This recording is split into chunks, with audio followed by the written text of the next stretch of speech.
Good morning all of you. आज हम engineering physics की पहली यूनिट पढ़ेंगे, एलिमेंट्स ऑफ क्रिस्टलोग्राफी। सॉलिड, जैसे कि आपने 9th और 10th में पढ़ा होगी, जो सॉलिड्स के एटम होते हैं वो क्लोजली पैक्ड होते हैं, जिसके कारण जो हमारा सॉलिड होता है वो पास में लेस कंप्रेसिबल होता है। उसका एक फिक्स वॉल्यूम होता है, उसके वॉल्यूम को कंप्रेस करके चेंज नहीं कर सकते। सॉलिड की शेप भी फिक्स होती है, लाइक लिक्विड हम सॉलिड की शेप को चेंज नहीं कर सकते। स्ट्रॉन्ग अट्रैक्शन फोर्स, जो इसमें इंटरमोलिकुलर पार्टिकल होते हैं, इनकी जो अट्रैक्शन फोर्स होती है वो ज़्यादा होती है, जिसके कारण ये एक दूसरे के क्लोजली पैक्ड होते हैं, इसलिए हम इनको सॉलिड कहते हैं। सॉलिड का हाई मेल्टिंग और हाई बॉइलिंग पॉइंट होता है। On the basis of arrangement of constituent particle, constituent particle की बेसिस पे हम सॉलिड को टू पार्ट्स में डिवाइड करते हैं, crystalline and amorphous.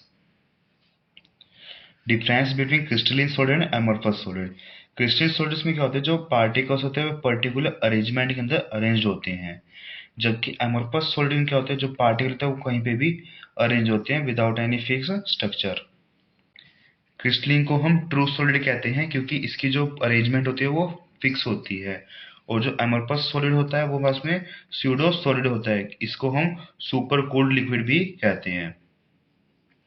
Regular arrangement, जो क्रिस्टलिन सॉलिड के अंदर एटम्स की अरेंजमेंट क्या होती है, रेगुलर होती है, बल्कि सेम होती है, जबकि जो हमारा एमोर्फस सॉलिड होता है उसके जो अरेंजमेंट होती है वो इरेगुलर होती है। Third point, long range order. Crystalline solid की जो इसकी अरेंजमेंट होती है वो एक लॉन्ग रेंज तक सेम फॉलो होती है, जबकि जो एमोर्फस सॉलिड की होती है वो पास में शॉर्ट रेंज तक उसकी जो अरेंजमेंट होती है वो सेम होती है। Fourth point, sharp melting point. Crystalline solid का हमारे पास में शार्प मेल्टिंग पॉइंट होता है। एमोर्फस सॉलिड, इसके हमारे पास में जो मेल्टिंग पॉइंट होता है वो डिफ्यूज होता है, मतलब कि जहाँ पे एटम्स ज़्यादा पास है वहाँ का जो मेल्टिंग पॉइंट होगा वो ज़्यादा होगा, और जहाँ थोड़ा गैप है वहाँ का मेल्टिंग पॉइंट कम होगा। डिफाइन ज्योमेट्री, जो हमारे पास एक क्रिस्टलिन सॉलिड होते हैं उनकी ज्योमेट्री फिक्स होती है, और जो एमोर्फस सॉलिड होते हैं उनकी ज्योमेट्री फिक्स नहीं होती। Six point, anisotropic in nature. Anisotropic in nature मतलब क्या होता है कि हमारे पास में डिफरेंट वैल्यूज होगी प्रॉपर्टीज की डिफरेंट डायरेक्शन के अंदर, क्योंकि हमारे पास जो इसके एटम्स होते हैं वो अरेंज होते हैं पर्टिकुलर ऑर्डर के अंदर। जब हम यहाँ पे कोई वैल्यू चेक करेंगे तो यहाँ पे सारे एटम्स आएंगे, तो उसकी वैल्यू अलग होगी। यहीं पर जब हम कोई वैल्यू यहाँ से चेक करेंगे तो यहाँ पे गैप होगा, जिसके कारण जो वैल्यूज होगी वो चेंज होगी। और यहीं पर एमोर्फस सॉलिड के अंदर ये होगा आइसोट्रॉपिक इन नेचर होगा, मतलब कि सेम वैल्यूज होगी सेम प्रॉपर्टीज के लिए डिफरेंट डायरेक्शन के अंदर, क्योंकि इसमें जो पार्टिकल की अरेंजमेंट है वो रेगुलर नहीं है, तो कहीं से भी जाए तो एटम्स उसमें कवर होंगे ही होंगे। Next, crystal. क्रिस्टल क्या होता है, लैटिस प्लस मोटिफ होता है। मोटिफ का मतलब मोटिफॉर्म बेसिस भी कहते हैं। लैटिस से हमारे पास में क्या है, इमेजिनरी अरेंजमेंट है पॉइंट्स की। मोटिफ क्या है, हमारे पास में ऑब्जेक्ट है जिसको हम जो अरेंजमेंट है वहाँ उसको प्लेस करते हैं, जिससे कि हमारा क्रिस्टल बन जाता है। मोटिफ, मोटिफ को हम बेसिस भी कहते हैं। मोटिफ होता क्या है, एटम और ग्रुप ऑफ एटम जो कि एसोसिएटेड होते हैं ईच अदर, मतलब कि एक दूसरे से अटैच्ड होते हैं, उनको हम मोटिफ कहते हैं। Difference between crystal and lattice. First point, 3D periodic arrangement of atom. Crystal में क्या होता है, एटम्स अरेंज होते हैं 3D स्ट्रक्चर के अंदर। यहीं पे लैटिस में क्या होता है, 3D periodic arrangement of imaginary points. Lattice के अंदर हम 3D पॉइंट्स को इमेजिन करते हैं कि वो यहाँ पर प्लेस्ड है। सेकंड, फिजिकल ऑब्जेक्ट, मतलब कि क्रिस्टल के अंदर हमारे पास में जो एटम्स होते हैं वो टाइप से प्लेस होते हैं, जो हमारा एटम वो क्या है, एक फिजिकल ऑब्जेक्ट है। यहीं पर क्या है, जो लैटिस के अंदर सेकंड पॉइंट, ये एक ज्योमेट्रिकल कंसेप्ट है, क्योंकि हमारे पास में इमेजिनरी पॉइंट्स होते हैं, ये रियलिटी में एग्जिस्ट नहीं करते, बट हम इनको लेट करते हैं कि ये यहाँ पे पॉइंट है। जो पास में क्रिस्टल है इसी कुछ प्रॉपर्टी होती है, वेट, डेंसिटी, इलेक्ट्रिक कंडक्टिविटी। यहाँ पे जो लैटिस होती है इसकी ज्योमेट्रिक प्रॉपर्टीज होती है, जैसे कि हाइट, वेट, लेंथ, डिस्टेंस दो पॉइंट्स के बीच का, etcetera.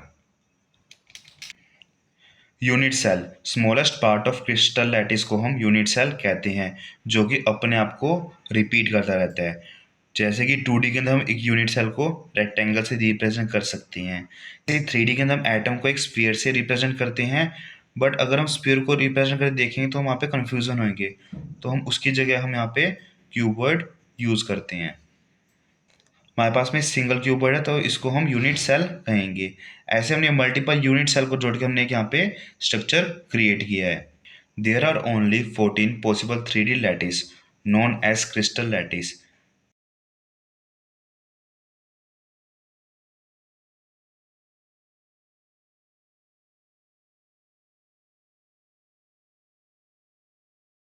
Characteristic of crystal lattice. अभी हम क्रिस्टल लैटिस के कुछ करेक्टरिस्टिक्स को पढ़ेंगे। First, each point in the lattice is called lattice pointer and lattice side. हर एक पॉइंट को जो लैटिस के अंदर होता है हम उसको लैटिस पॉइंटर लैटिस साइड कहते हैं। जैसे उसने जो क्यूबॉइड बनाया था, अगर उसको ड्रॉ करेंगे तो वैसे वो कुछ ऐसे दिखेगा।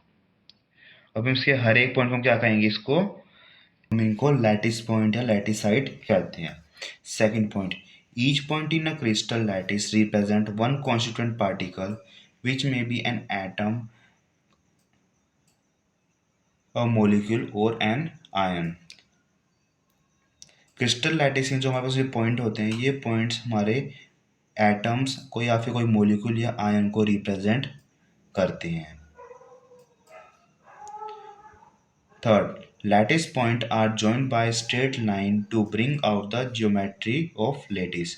हमारे पास में जो लैटिस पॉइंट होते हैं इनको हम स्ट्रेट लाइन से ज्वाइन करते हैं ज्योमेट्री को फॉर्म करने के लिए, जैसे कि आप देख सकते हैं।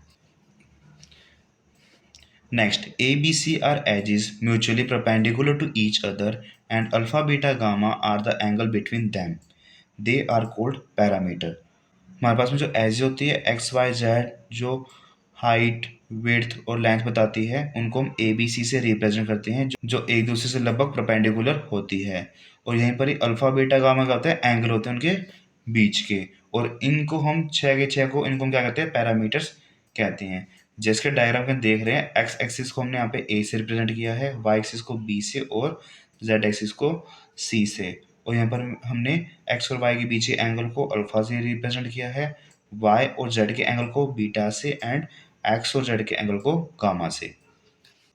यूनिट सेल को हम फर्दर टू पार्ट्स में डिवाइड करते हैं, प्रिमिटिव यूनिट सेल या फिर सेंटर्ड यूनिट सेल, जिसको हम इम्प्रिमिटिव यूनिट सेल भी कहते हैं। प्रिमिटिव सेल क्या होते हैं, जिनमें एटम सिर्फ यूनिट सेल के कॉर्नर से प्रेजेंट होते हैं। और यहीं पर सेंट्रल या फिर इम्प्रिमिटिव यूनिट सेल कौन से होते हैं, जहाँ पे एटम्स कॉर्नर के साथ साथ फेस सेंटर, बॉडी सेंटर पे भी प्रेजेंट होते हैं। फर्दर हमने सेंट्रल यूनिट सेल को तीन पार्ट में डिवाइड करते हैं, body centred cell, face centred cell और एंड सेंटर्ड सेल। अब हम इन सबको नेक्स्ट वीडियो में पढ़ेंगे, जिससे कि हम 14 पॉसिबल लैटिस बनाएंगे। Thanks for watching. I hope you understand all the concept. If you have any doubt, you can comment down in the comment box. Thank you.